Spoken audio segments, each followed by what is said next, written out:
Welcome to The Last Hike. Today's story begins on a 108-degree July afternoon when a Zion Ranger watches a couple walk into a canyon acting like the heat doesn't apply to them. And he knows, right then, that the desert is about to humble them. But what he sees over the next few hours will haunt him longer than any rescue he's ever run. It was August 17th, 2019, in Zion National Park, Utah. I want you to picture something before I get into the story. Imagine a slot canyon, red and orange sandstone walls rising hundreds of feet on either side, sunlight spilling through narrow gaps above, and rock sculpted into smooth waves and curves by millions of years of water.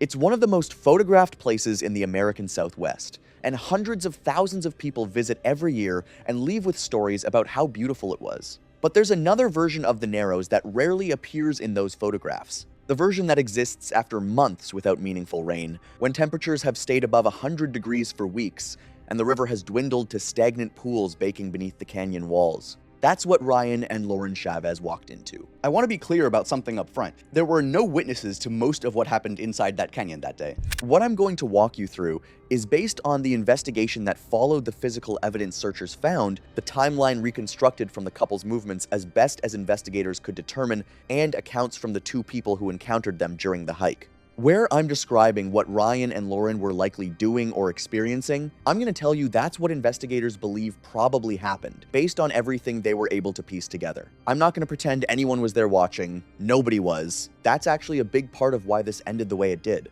In August 2019, after months of extreme drought in southern Utah, the Virgin River through Zion's Narrows had shrunk to stagnant, shallow pools. The Narrows, a famous slot canyon hike, typically fed by cold, clear snowmelt, had become dangerously warm and still. Despite clear warning boards at the trailhead listing no flow, stagnant water, and extreme heat hazard, Ryan and Lauren planned the bottom-up hike most visitors imagine from photos, not the drought-altered reality waiting for them.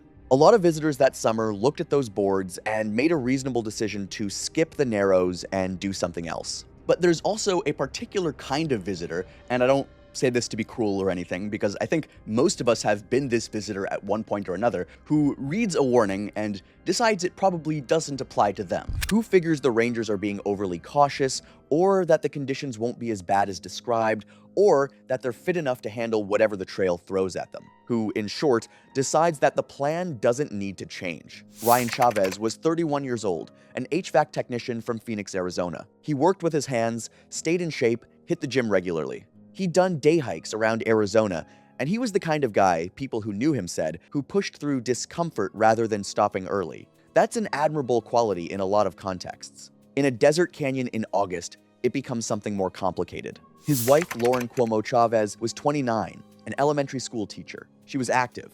She'd been hiking with Ryan on weekends for a while. She was excited about this trip. She'd seen photos of the Narrows online and wanted to see it in person. They were staying in Springdale, the small town right outside the park, on what was supposed to be a fun weekend getaway. They arrived the night before and slept in. On the morning of August 17th, they got a late start, which happens every once in a while. You're on vacation, you don't set an alarm, you take your time, right? They reached the Temple of Sinawava trailhead a little after 1 o'clock in the afternoon. The air temperature at that moment was already 108 degrees Fahrenheit. Between the two of them, they were carrying two 1-liter water bottles. Total, the standard recommendation for hiking in extreme desert heat is roughly 1 liter per person per hour. They had, at most, enough water to last one person through 1 hour of hiking. They also had a filter straw, one of those backpacker tools, designed to remove biological contaminants from water sources. They were both wearing cotton t-shirts and shorts. Neither of them had brought electrolytes. That's when Ranger Valdez enters the picture. Valdez was working the trailhead that afternoon, which meant watching visitors head into the canyon and keeping an eye out for dangerous setups. Part of the job on a day like that was watching for the kind of gear and timing that tends to end badly. The late starts, the inadequate water, the clothing that's going to work against you in the heat. He noticed Ryan and Lauren almost immediately. He told investigators later that several things stood out to him at once, and that each of them alone would have been concerning, but all of them together made a specific and serious picture. It was past 1 o'clock in the afternoon, dangerously late to be starting a canyon hike in August. The temperature was already at 108 and would stay above 100 for hours. Their water supply was nowhere near adequate for what they were attempting in those conditions, and it was visibly clear to anyone paying attention. Even before they started walking, both of them showed the early signs of dehydration: dry lips, slightly flushed skin, a particular flatness in their affect that an experienced ranger learns to recognize. Their cotton shirts were going to absorb sweat and hold heat against their bodies rather than wicking it away. Cotton is fine for a lot of things. Hiking in triple-digit desert heat is not one of them. And the filter straw, while a reasonable piece of backpacking gear under normal circumstances, was designed to handle biological contamination bacteria, protozoa, the things that make you sick a day or two after you drink bad water.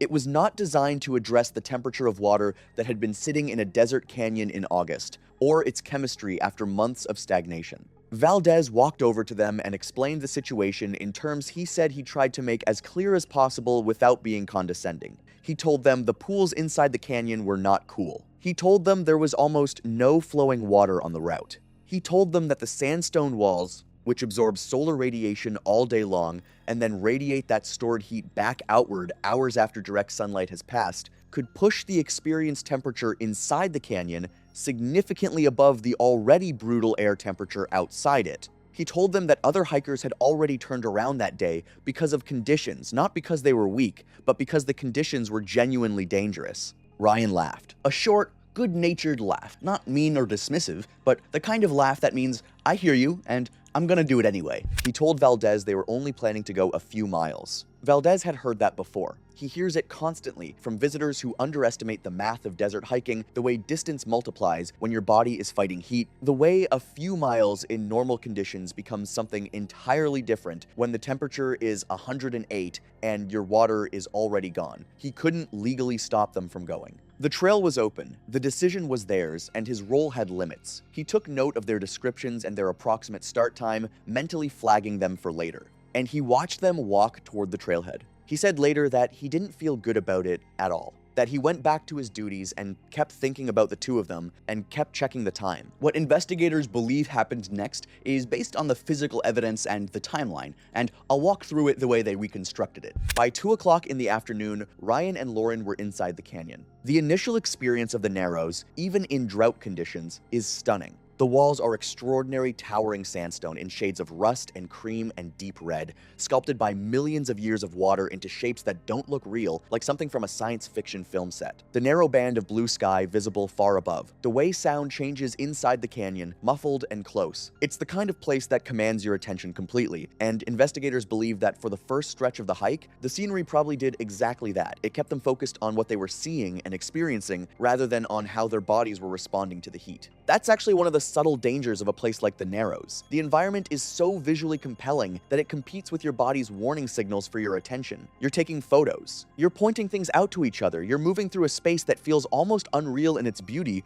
and the headache building at the back of your skull and the sweat soaking through your shirt feel like minor inconveniences in comparison to the experience you're having. But the heat was there. It was everywhere. Air movement inside the canyon was minimal to non-existent. The narrow corridor that makes the place so dramatic also eliminates the wind that might otherwise provide some relief. The pale sandstone walls reflected sunlight downward and inward from multiple angles, and the rock faces that had been baking in direct sun since morning were throwing that stored heat back out into the space where two people were walking. Investigators believe that within the first hour of the hike, both Ryan and Lauren were sweating heavily through their cotton shirts, and that they were drinking water considerably faster than they had anticipated when they filled those two 1-liter bottles before leaving the trailhead. By the time they'd been walking for roughly an hour, they had probably already consumed close to half of their total water supply. 2 liters between 2 people, roughly 1 liter gone. They had, at most, another liter left to share, in conditions that called for 2 to 4 liters per person per hour. The river was the next problem. Ryan and Lauren had presumably planned, at least in part, to rely on the Narrows' reputation as a water-based hike to help manage the heat. You see the photos, you know people wade through it, you assume it'll be cooler down there near the water.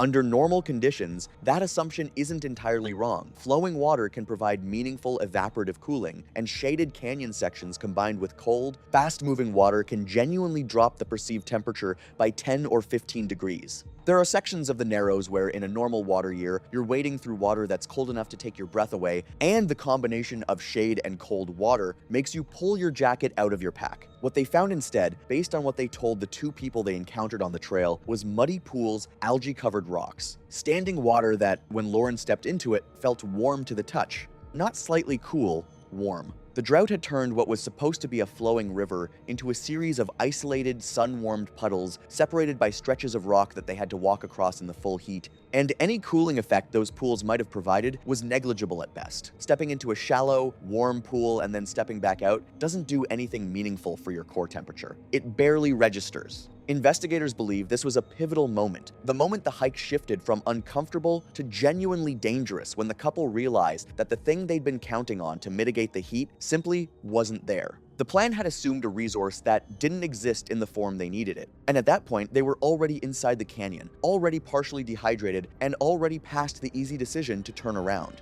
Around 3 o'clock in the afternoon, a 67-year-old man named Michael Henson was making his way back toward the trailhead. Henson was a retired photographer who'd been in the canyon earlier in the day and was heading out as conditions worsened. He passed Ryan and Lauren going the opposite direction. He noticed them clearly enough to describe them in detail later. Both were sweating heavily. Their water bottles, which he could see, already appeared nearly empty. He was concerned enough to stop and say something. He told them the afternoon heat was getting worse and that he'd recommend they turn around. Ryan thanked him and said they were almost at their planned turnaround point. Henson continued toward the trailhead. He said later he thought about them on the walkout. What Henson had no way of knowing was that by 3:45, the situation had already deteriorated significantly beyond what Ryan and Lauren had likely communicated to him. The temperature inside the canyon remained above 100 degrees. Ryan had finished his water bottle completely. Lauren had a few mouthfuls left. Between the two of them, they were nearly out of the only thing that was keeping their bodies functional in that environment. They were now facing a decision that investigators believe probably felt more urgent and more frightening than either of them wanted to admit to each other. Out loud, they were deep inside a desert canyon, almost out of water, and the only water around them was the warm, algae-covered standing pools that Ranger Valdez had specifically warned them about that afternoon. They discussed filtering water from the pools. The accounts from Nguyen later, combined with the physical evidence at the site, led investigators to conclude this was almost certainly the conversation happening around this time. The water smelled bad, the kind of smell that triggers an involuntary response in your body, a deep biological warning. They could see algae floating in it. The instinct to avoid putting something that looks and smells like that into your body is powerful and difficult to override, even when you're thirsty. Investigators believe they held off for a while, trying to preserve the small amount of clean water Lauren still had while they debated what to do. But dehydration in extreme heat moves fast. It compounds itself. The thirstier you are, the harder your body has to work to maintain basic function, which generates more heat, which makes you sweat more, which makes you more dehydrated. At some point, the discomfort of drinking questionable filtered water became less frightening than the alternative of not drinking at all. They used the filter straw. Here's the problem with that, and it's an important one. The filter straw Ryan and Lauren were carrying was designed to remove biological contaminants, bacteria, protozoa, giardia, the organisms that cause gastrointestinal illness in people who drink from backcountry water sources. It was not designed to address water temperature. It was not designed to restore the mineral and electrolyte content that their bodies were hemorrhaging through sweat. And the water that came through that filter, though somewhat safer from a pathogen standpoint, was not cold. It was not refreshing in any meaningful physiological sense. It was warm water in small amounts, filtered through a straw from a stagnant desert pool. That's not hydration in any form that was going to help them in the time they had available. Their bodies were running a deficit that the filter straw simply could not close. By 4:15, the heat problem had fused with another issue specific to drought-conditioned canyon hiking. In normal years, the Narrows offers stretches where you and I can sit in moving water, let the current run over them, and drop their core temperature enough to keep going. The water in most years is fed by snowmelt and springs and can be uncomfortably cold even in summer. 10 minutes sitting in it can reset a body that's been fighting heat for hours. None of that was available on August 17th, 2019. The shallow, warm pools didn't provide meaningful cooling. The exposed rock sections between pools were baking hot underfoot. The canyon walls were throwing heat in every direction. Investigators believe Lauren began sitting down more and more frequently during breaks, and that their pace had slowed considerably. They were burning through energy and fluids faster than they could replace them, and the environment around them offered no way to interrupt that process. A little after 4:30, they encountered the second person who would later speak to investigators. A solo backpacker named Eric Nguyen was exiting the canyon from farther upstream. He'd been doing an overnight trip and was on his way out. He came upon Ryan and Lauren resting beside one of the stagnant pools. Ryan asked him how much farther the canyon went. Nguyen told them they were deeper in than they probably realized. He remembered Lauren specifically. He described her as flushed and unusually quiet. He said Ryan seemed to be doing most of the talking. Nguyen told them they should head back immediately. After he passed them, investigators believe the couple did resume hiking. Whether they were heading deeper in or had begun turning around at that point, Nguyen couldn't say for certain his last view of them was while he was still moving away. But given the timeline of what happened next, it's likely that whatever continued movement they made in the next 45 minutes or so was very slow. By 5 o'clock, Lauren's body was telling her very clearly that something was wrong. Heat exhaustion, which is what she was almost certainly experiencing at this point, based on what searchers found and what treating physicians later documented, doesn't feel like a dramatic collapse. It feels like a headache that gets heavier and heavier. It feels like a wave of dizziness when you stand up too fast. It feels like nausea that makes the idea of eating or drinking anything deeply unappealing at the exact moment when eating and drinking are the only things that could help. Imagine your body literally trying to shut down non-essential functions to protect your core, and thinking clearly starts to become one of those non-essential functions. That's the dilemma they were in. Investigators believe Lauren was experiencing all of this: the headache, the dizziness, the nausea. Ryan was fighting his own symptoms. His legs were cramping, which is a sign of severe electrolyte depletion. Both of them were still sweating, which meant their bodies were still fighting, but that sweating was accelerating the dehydration that was making everything worse. Their conversation had dropped off. They were moving from patch of shade to patch of shade, stopping in every one.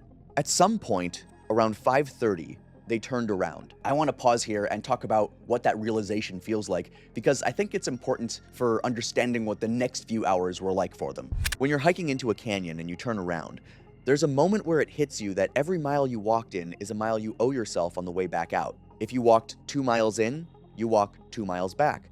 If you walked 3, you walk 3. Ryan and Lauren had gone significantly deeper into the canyon than they probably intended, investigators believe. They were somewhere in the range of 3 miles or more from the trailhead. In normal conditions, for two reasonably fit people, 3 miles is nothing. An hour's walk, maybe less. But they were already in the early stages of heat illness. The canyon walls that had absorbed sunlight all day were still radiating that stored heat even as the light shifted. And every step back toward the trailhead required energy and hydration that they simply didn't have enough of. The return trip was going to take much, much longer than it should have. By 6:15, Lauren was stumbling. The canyon at that hour was nearly empty. Most visitors had finished their hikes and left. The people who remained were moving out, not in, and the couple was now deep enough in and slow enough that they were essentially alone.